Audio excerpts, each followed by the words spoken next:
Michigan opens up second round action a winner. Here's how the final seconds sounded their win against St. Louis, courtesy of our Westwood One teammate Jason Benetti in Buffalo. The Billikens with a game effort. One more back cut. McCautry blocked by Goodman. He wiped it away. Oscar Goodman with a couple of memories in his pocket. And the Michigan Wolverines are all smiles.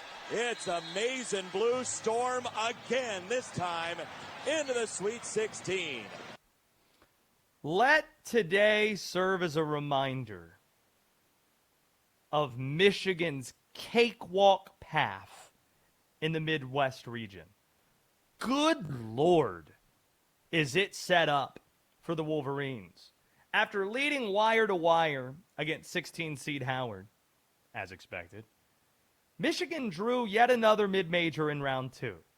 As fun of a novelty Robbie Avila is, better known as Kareem Abdul-Jabbar with the goggles, he was no match for this massive Michigan front line of Mara and Mo Johnson. Avila was held to 9 points, 3 of 13 shooting. It was the Axel Lindenborg show. He had a bonkers dunk in transition, had an alley-oop slam as well on his way to 25 points.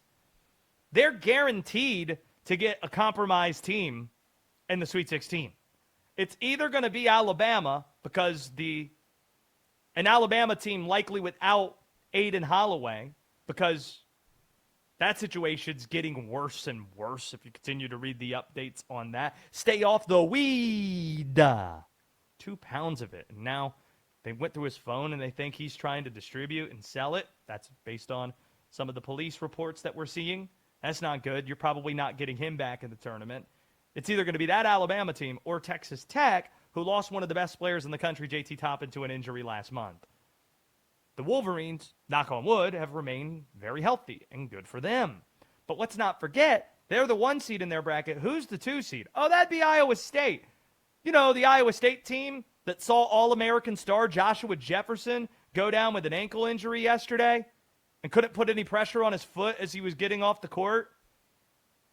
If they get knocked out by Kentucky tomorrow, maybe it's the Wildcats that get in the Elite Eight. You know, a Wildcats team that is missing not 1, not 2, but 3 rotation players due to injury, including a lottery pick and their point guard, Jalen Lowe.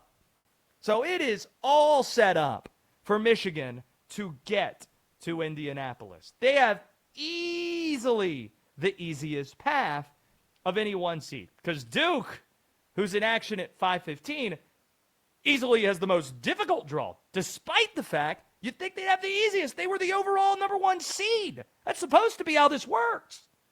If they beat TCU at 5:15, they'll draw either Kansas, so Flory Badunga and Bill Self and Darren Peterson, or you get Zuby Ejiofor in St. John's and Rick Pitino next Friday night in D.C. And if you win that, congratulations. Then you're probably getting Tom Izzo in Michigan State or Dan Hurley in UConn. The next easiest draw probably belongs to Arizona. Arkansas is the only team that probably can knock out the Wildcats. However, don't write off the High Point Panthers tonight against Darius Acuff's group. Geographically speaking, Chapel Hill's 90 minutes that way from where I sit. High Point's about 40 minutes from where I stay. There's a reason why between High Point and North Carolina and Duke, they call the state of North Carolina the Hoop State.